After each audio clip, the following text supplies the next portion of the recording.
Welcome to DevReady podcast, where we're helping non-techs build better tech.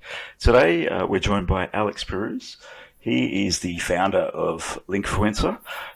They are effectively helping people with their online or LinkedIn marketing campaigns, and have built a product as well to help people get better at how they sell online and through LinkedIn specifically. Alex, thanks for joining us. Thanks for having me. First person I got my name right. Yeah, you've told me about 3 times before we started recording, so that helps. Nothing to hide here. We're pretty open. Very transparent. Love it. So, Alex, tell us a little bit about yourself, your background, your history, and how the business really came about. Long story short, I started my entrepreneurial journey at the age of 13. How old are you guys? You guys are in your mid-30s? Mid-30s, okay, yeah. So, do you know the Atari? You remember the Atari? Yeah. Okay. Atari. Yeah, oh, you had an Atari? I didn't have one, but I remember it. Yeah, okay. I remember it back then. Yeah. So, I really wanted one. My parents couldn't afford one. I hounded them for 6 months every day and then realized that wasn't working. The first day that I went back to school, after I stopped asking them, the principal announced that they were running a competition for the kid who raises the most amount of money for charity would win this Atari. Oh, perfect. Opportunity for you. Right. And so I was never very good academically, but great people person. The teachers hated me, but the kids loved me. So I knew a Persian guy, because that's my background, who managed Franklin's, which is like a version of IGA. Yeah. Mm. Yep. Mm-hmm. I think, they got bought out by IGA. Yeah, they did, I believe. Yeah, I remember this. So I went to him and said, look, surely can you give me some, chocolates or chips or something? It's for charity. He said, look, yeah, we do have chocolate that's going out of date. So he passed that on to me and gave me a couple $100 worth, which back then is probably worth about $4 or $5 grand. And so I then got introduced to 2 other Franklins, combined all the chocolates, and I went and sold it at school and door to door. Won the Atari because I raised the most amount of money for charity, and that's how my entrepreneurial journey started. So I love it. So you learned to sell very early. Very cool. Yeah, I got the bug. So then I quit halfway through 11. First 4 businesses didn't go as well as that. One at age 13, I lost a lot of money, and then got a mentor on board. He really helped me understand what I needed to do to be successful. I was chasing money, and he said, chase legacy, listen to him. 5th and 6th business did well, exited those. And then the 7th business, I started an advisory firm, and that's how linkfluencer was started, because I started using LinkedIn to get into the media, got featured in a lot of publications, and built that advisory firm to 4 full-time advisors within 6 months, all through LinkedIn. And a lot of people started asking me how. Realized there's actually a method behind the madness, so to speak. And that's where the mission started. And then, that was 8.5 years ago.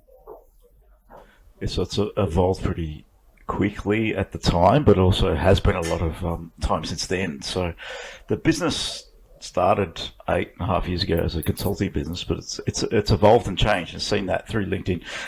You now have a product behind it. Yep. And so tell us about how the steps of the process and the evolution of the business sort of came about. So started off as an online program. So our core IP we put into a 3-step program online. We had a couple of thousand people go through it, and the feedback that we continued getting is, well, that's all good and well, but we need some sort of community and some mentoring to help us with implementing the program. So we did that. We set up 12-month masterminds.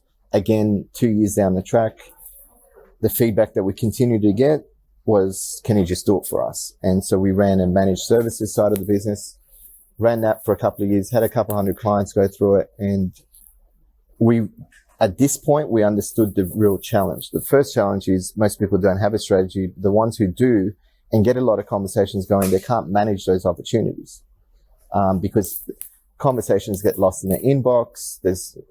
It is challenging with LinkedIn, isn't it? Yeah. It just never ends. And it's clunky. Then you got to, put people into unread or drafts. You're using spreadsheets. You're using, poster notes, all sorts of stuff. So we realized it's not just strategy that people have issues with, it's actually management. And then at the same time, we were constantly thinking, other than feedback from clients, how can we scale? How can we reach the masses and really make a big impact? And then that's how Jayla was born. So Jayla, obviously it's a SaaS model. It's a SaaS play that's solving some of these problems that you found through the journey of business. I find it quite intriguing how people evolve their business models as they go. I think people just assume that I jump into a business, it's going to be the same in 10 years that it is today, but it never is that way. It always is evolving. And if you're going to be a good business owner and serving your customers, you need to listen 100%. To them. I think you've done really well from there. So Jayla, when was the time of the idea, the concept, and then how long did it take you to actually flesh through and begin that process and get to where you are today? So we're in Docklands. We're having Nando's, me and my business partner. I remember this like vividly. And we're sitting there and he said, I've got an idea on how we can scale. I said, okay, tell me about it. He said, all right, wouldn't it be awesome if we had a software that helped people formulate their strategy, but then, which is our online program, our core product, or methodology. And then what if we also created options where people had automated reminders? So let's say me and you, Andrew, we're in a conversation. I add you as an opportunity. Jayla, I put in, I want to follow you up in 3 days. Then you come into Jayla and he actually tells you in chronological order who you have to follow up based on the opportunities purely for LinkedIn. So I said, oh, geez, that'd be cool. Because then you get rid of spreadsheets. You no longer waste all this time trying to manage it all manually. And then he said, you know what else is missing? A CRM. So what do you mean CRM? Everyone's got a CRM. No. CRM specifically for sales opportunities on LinkedIn. So you can see, hey, I've got 100 opportunities I've opened up and here are the different stages everyone's in. So then they can progress along. I said, okay, can we do that? I'm not a very, can we do that? Right. Yeah. Can we do it? Should we do it? How do we do it? Is probably the questions that we need to be asking. Correct. Yeah. And he said, yeah, we can do it. And we can probably do it in a way where, let's say I'm going to Sydney. I want to know my opportunities on LinkedIn that are in Sydney that I have to follow up over the next 2 weeks. And the deal value is between 10 to 20 grand. And the likely of that deal is pretty high. Can we create, metrics that I can then do a quick search? Then I can get in contact with those guys, say, hey, look, I'm coming up. You want to meet, have coffee, whatever. He said, yeah. Then we got excited because we thought, all right, geez, if we can do that, that in itself is valuable, let alone the automated reminders. Then I think the big thing we realized from a lot of the feedback from clients is that with social media, you don't like LinkedIn, Facebook don't really tell you, hey, you've spent X amount of time. This is what you're generating in return. That's a problem because they don't want you to know how much time you're spending on there. Yeah, correct. Yeah. They want you on there all day and good luck with the return. And before you know it, you've spent 20 hours and you don't even know whether you've generated any leads because it's all over the shop. And you don't actually even know the strategy you put in place. It's not set and forget. You got to constantly look at it and refine it, but you can't track what you don't measure. So then we created a reporting area where it tells you, hey, Andrew, you've sent 100 invites, 40 people have accepted. That's a 40% acceptance rate. And then we tell people whether that's good or not. It tells you how many leads you've got, how many hours you've spent. So you can go, actually, it's not bad. I've spent 4 hours and I've got 15 active leads. That's pretty good. That's good. Yeah. Good return on that, isn't it? But if you've equally, like on the flip side, if you spent 20 hours and you got 2 leads, you're just not being efficient. Or maybe you're saying something in your messages that is not... That's not resonating. Yeah, so, correct. Long story short, that's sort of how the idea came about. And then from there it was about flushing it out, looking at the technology side. Who can we get to build it? Is this, are these features that people want? And so we ran that past our clients. And I got to say, I think I've learned... I'm not a big fan of listening purely to your customers because I think to some degree you also need to venture out into the unknown because, Yeah. Or they know the way they currently do things, not a better way potentially, or Correct. another way. And if you're doing something that's, look, I wouldn't say that, we're a Tesla. It's like, we're not that groundbreaking.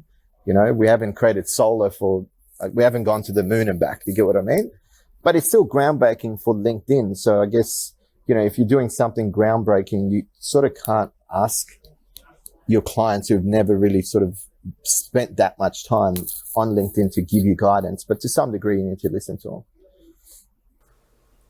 I think you can sort of, for solutions, it's hard to get them in that world. It's more the Correct. problems. What's the frustrations? You can dig in on those to understand how big the frustrations are, to see how big this market really is, what the opportunity looks like. And you had a core base of customers too, which makes it a lot easier to actually question and query. And they can help you figure out which problem to solve first out of all the pain points. What's the biggest one? Yeah.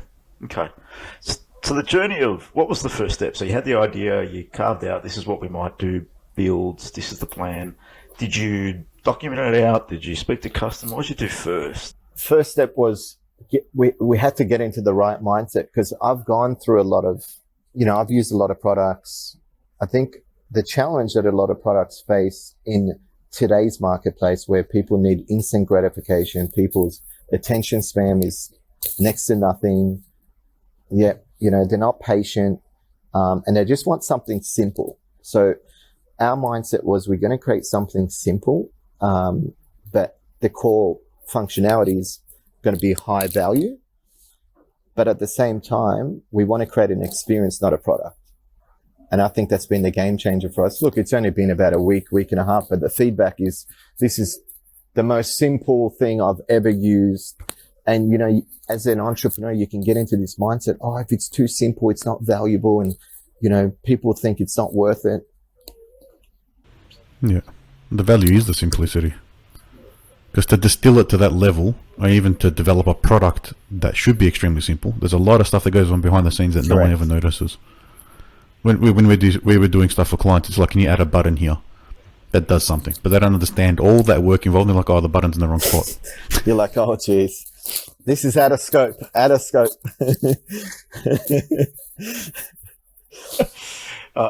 you've heard that word before. Yeah. Let's dig into that. That brings up bad memories.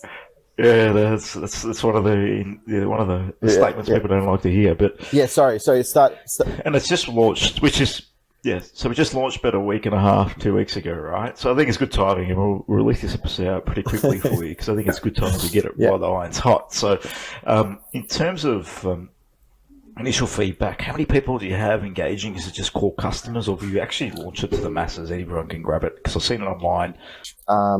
Went to we created a waiting list. That's probably the next piece of advice that I would give to anyone launching a software. First, keep it simple.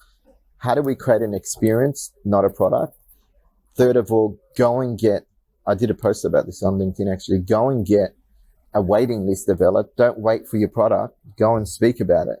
We didn't even have a video. All we had is just, what we knew about the product. Couldn't show any imagery, nothing, because we wanted to keep it a bit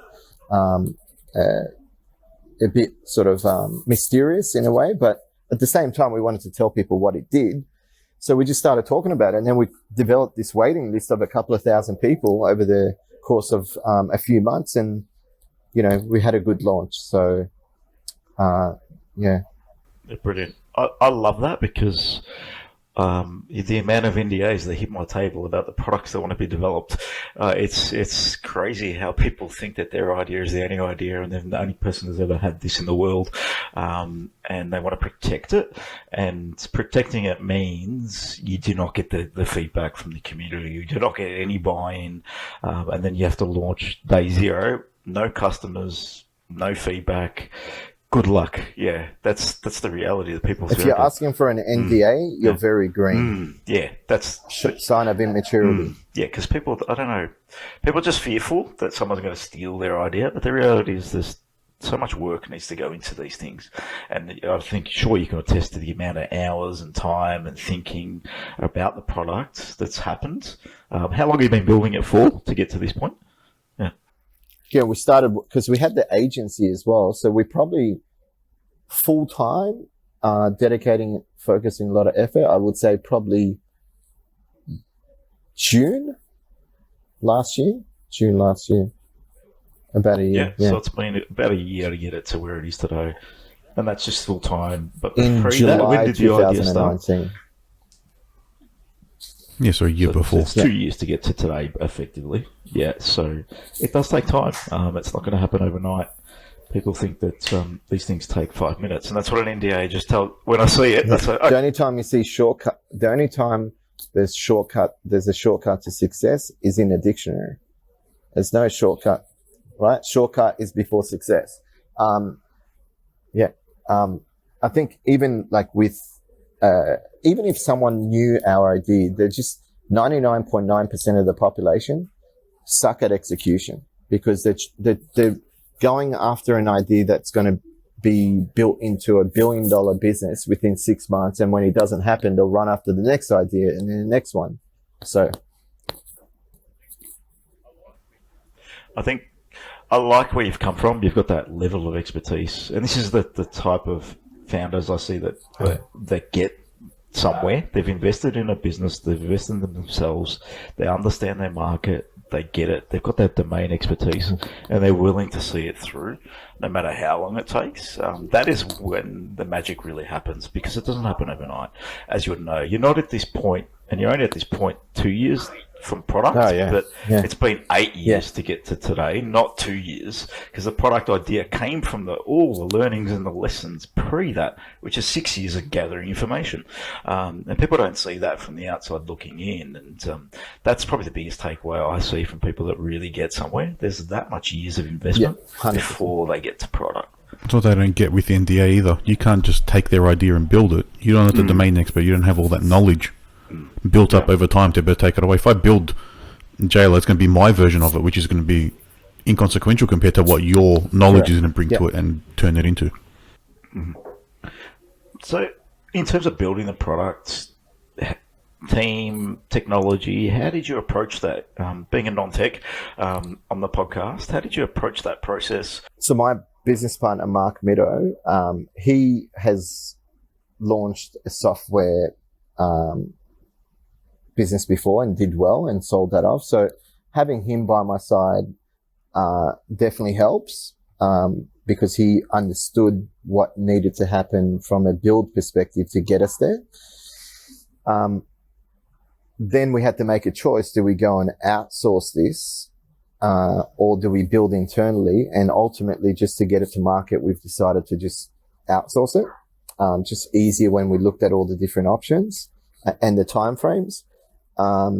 So I guess we just whiteboarded it. We sat down, we said, okay, what do we need to do to make this happen? Cool. Well, this is who we need. But then whilst we're getting this developed, what do we need to do once it's developed so that we're not looking after tickets and, handling customer inquiries? Okay, let's train up. Let's make sure one of our team members within the agency is across the entire build, every phone call, every conversation, so that when, like now Jira, with the support area, she just handles all the tickets and we don't even have to think about it, which is it can be very time consuming. And the last thing you want to be doing is like, I get a little negged out when I'm doing admin related sort of tasks. So, from emotionally, you want to feel good too when you're running a business. So I don't want to look after tasks that I shouldn't, and that are unproductive, as a founder. So so we looked at who needs to build it, what people do we need to put in place after. Okay, we need an ad agency. All right, let's reach out to him and talk to him and get that set up in line with the launch. Let's get Jira looking after customer service. Let's have someone else in the team looking after the data. What's my role going to be when we launch? What's your role, Mark? Okay, I'm going to look after marketing. You go after the corporate market. I think you just got to whiteboard it and, look at all the different aspects of the business, not just the build.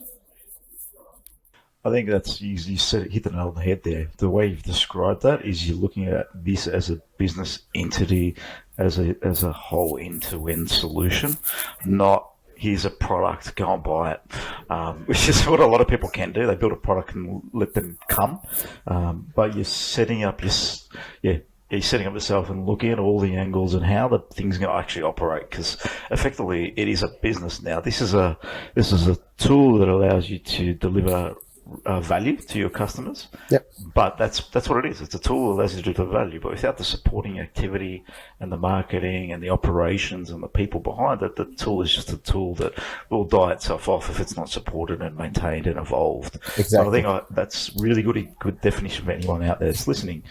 Think of it, it's a business model. Your product you develop is the way you actually deliver value. That's all it is. Yep. Everything else has to be around it.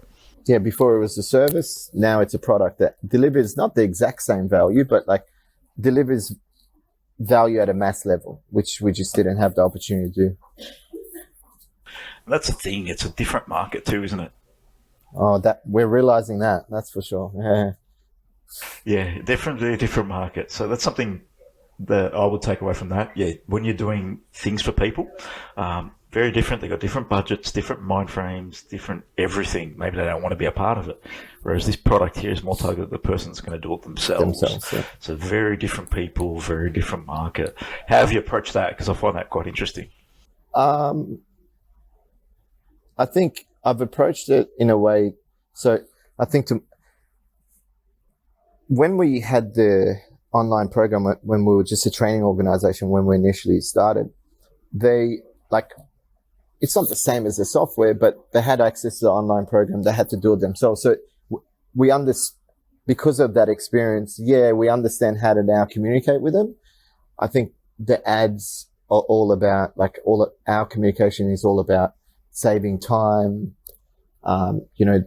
closing business, being more efficient, which is what's really the underlying issues that we're solving through the features. So we can sit here and go, automated reminders, this is unbelievable, groundbreaking, no one really cares, unless that's solving a problem. So because we know the problems and had the experience, we're able to communicate well with them. You're clear on what the objectives are, which is a lot of people sometimes build things and then try and find a problem to fit it in. I know. Which is, not how you want to go ahead with any of this sort of stuff. Yeah, or get excited about a problem that either doesn't exist or you've blown it up to be bigger than what it actually is. Yeah. So we had a good example of a way to word that with one of the early podcasts. He said, everyone has a toothpaste tube and you can never get the last bit of toothpaste out of the tube. Oh, yeah. Someone can solve that problem, but is it worth solving? Correct. Yeah. You just go buy another tube. Exactly. No one cares. So we've got to hit a problem someone cares about. So, and in terms of the LinkedIn market, it's massive, right? It's becoming it's a huge space. It's grown significantly over the past 4 or 5 years, and it's getting bigger and bigger, and it's seen as the professional place for people to be.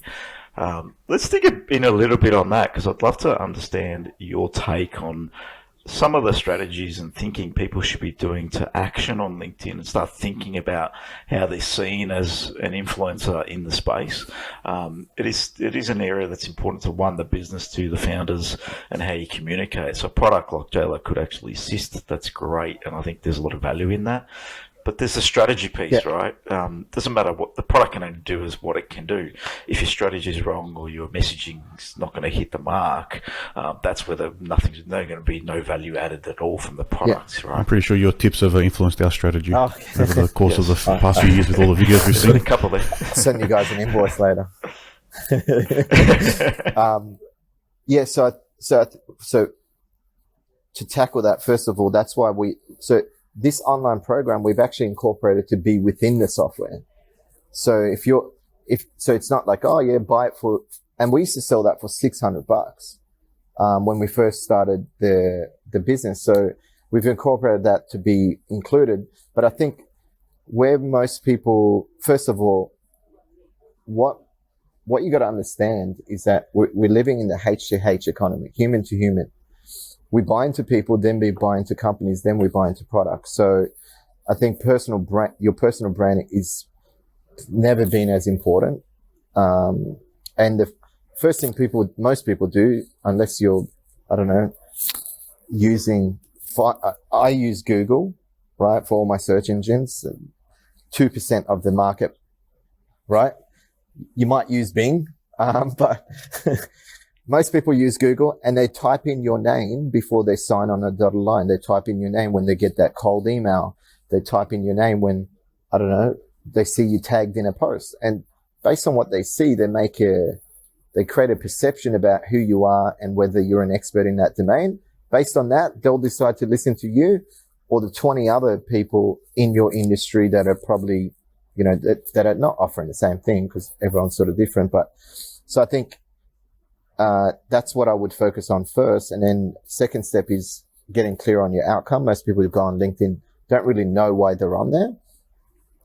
So what we encourage within our methodology is get clear on your outcome. Okay, I want to generate leads. Cool.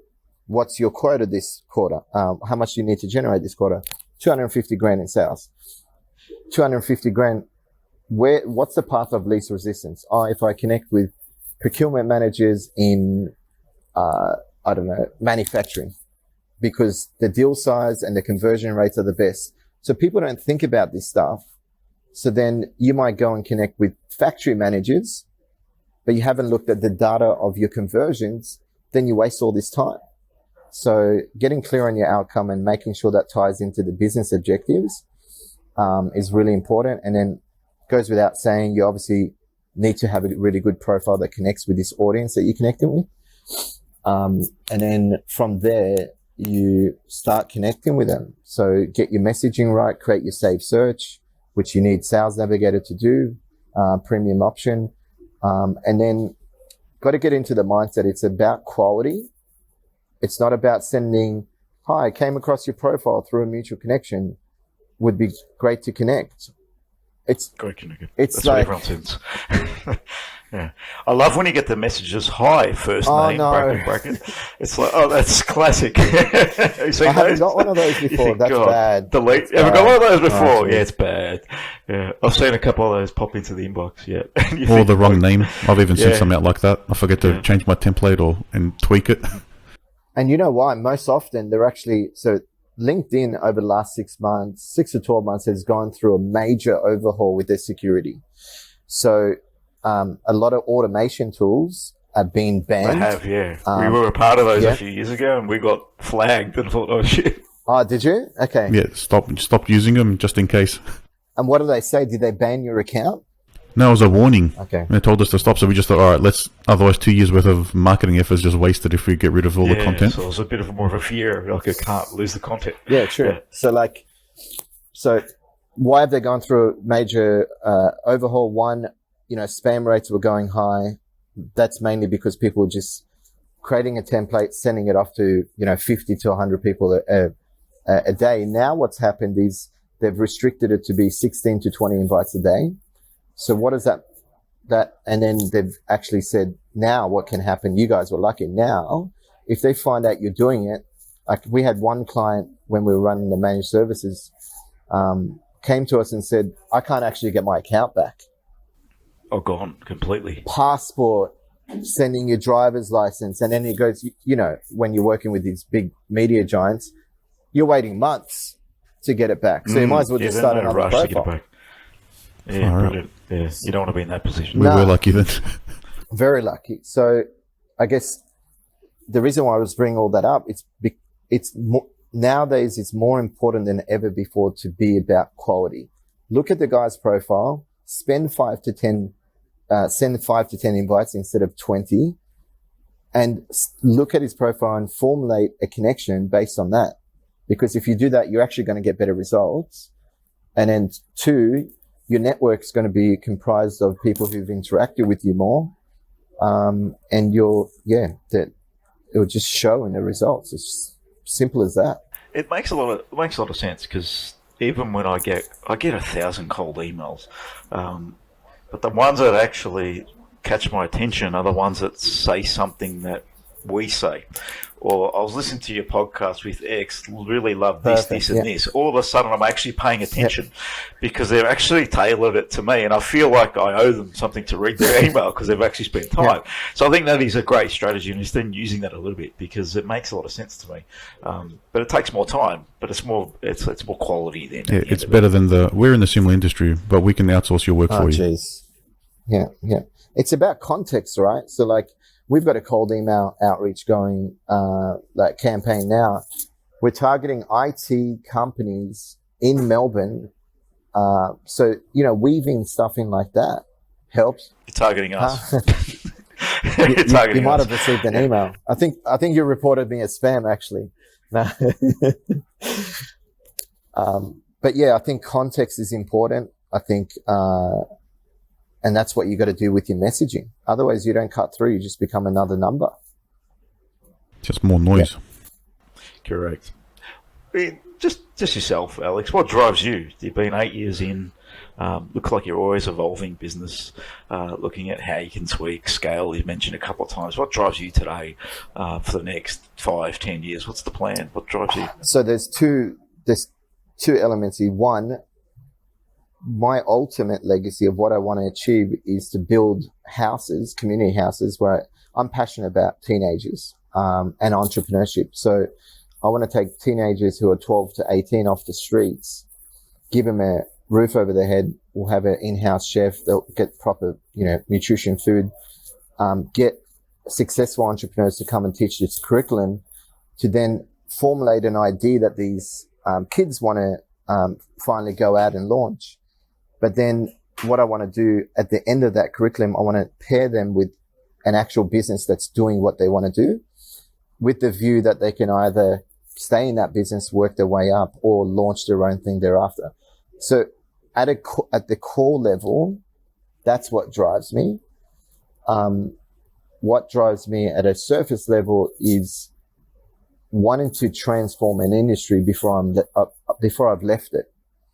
So I think, with linkfluencer, we try to do that with managed services, couldn't scale.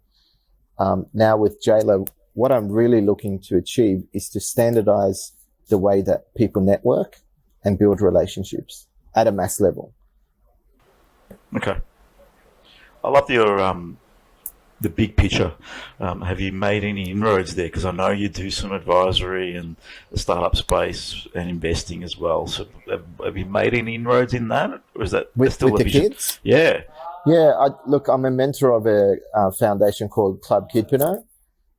So we teach 8 to 12-year-olds how to start their own business. A lot better to advise kids than adults, I can tell you, because they listen. They listen, yeah. Yeah, they will. And they'll try anything, right? Yeah, they have no fear. You tell them to jump off a bridge and someone will buy your product, or not that you would ever advise a kid, just in case there's any parents listening. But yeah, I think, so I do that, but I think, and look, everyone's got a different view. My view is that when I launch that community house, I want to have major runs on the board. I think I've got runs on the board, and most people look at me and go, "Oh, you've been pretty successful." But for me, I want to launch a couple of 10-figure, 11-figure businesses, and then use that as a platform to teach kids that anything's possible. Because if I'm telling you, you can build $100 million business, you have to have done it before. Yeah, that's the reality. Yeah, and I can't even I had a company wanting to pay me very large sum of money. It was a $50 million company that wanted me to advise. I refused to do it because I don't know what happens at $50 million. Yeah, if you're not at the scale, you can't advise. That's the reality. You can maybe advise in a specific area, but yes, yeah, not from an operational business big picture. But how do we go from 50 to 200 mil? I don't know. You tell me. Yeah, exactly. The numbers are very different at that level. Yeah. That's what you're talking about, like making sense or seconds changes makes a huge difference to anything. Yeah, exactly. So, And the more revenue, the more you have to evolve, change your. Oh, that's a good question for you. In terms of your role in the business, how has that evolved over time? Because I've seen as your business changes, you need to change the way you are, the way you think. How have you framed that in your world? I've seen a bit of that content coming through on LinkedIn. So where does that sit for you? Initially, I was very hands-on. Over time, I've learned just maturity. I've learned delegation and trust. But I don't give complete trust. I think that's somewhat foolish because this is what I do. Someone comes in, I say, okay, you look after customer service. Every now and then I go and have a little sneak peek at what's happening in customer service. And if I see things that in order, then my trust level goes from 100 to like 80. Then I want to see those stuff get fixed to get to back up to 100. So you just got to trust, delegate. What's my strengths? I love, doing things like this. I like speaking. I'm great with creating partnerships. What do I suck in? Follow through. I can do it. I've been a general manager of this business for the last 5 years. You sound like me. Yeah, you do. Yeah, it's hilarious. So, Anthony, are you the sort of, do you keep things in check? He's the detail I'm the tech guy, process structure. I'm the guy that thinks out in the clouds a little bit and says, Anthony, how the hell are we going to do this? Yeah, so You've got nice two-pronged approach on our end. Yeah, it's good. It works well. It's good to have that mix. So like I can do it. I don't enjoy it, but if it has to get done, I don't care. I'll sacrifice and make it happen. But so I think that would, just trust, delegate, stick to your strengths, try to delegate your weaknesses out as much as possible. And then that's really how you're going to grow as a person, but also as a company. Yeah. You need to grow as a person to grow the company. Yeah. That's what I've noticed over time. You have to grow your thinking, your vision, your expectations, your impact you want to make. And that evolves with the business as you grow and you see more and what the biggest challenges are in the industry. And I think, you're on a road to solving bigger problems. Jayla, if anyone wants to access it, have a play around with it, get to understand it, it's just on linkfluencer.com. I believe it is, so they can just get access from there. We'll share it out in the show notes. Alex, it's been a pleasure just having a casual chat about building tech and business and startups, and really enjoyed your time on the show today. And thanks for joining us. Promise me one thing, you won't report us as spam again. No. I'll let everything through. Thanks, mate. Appreciate it. Thanks, guys. Appreciate it.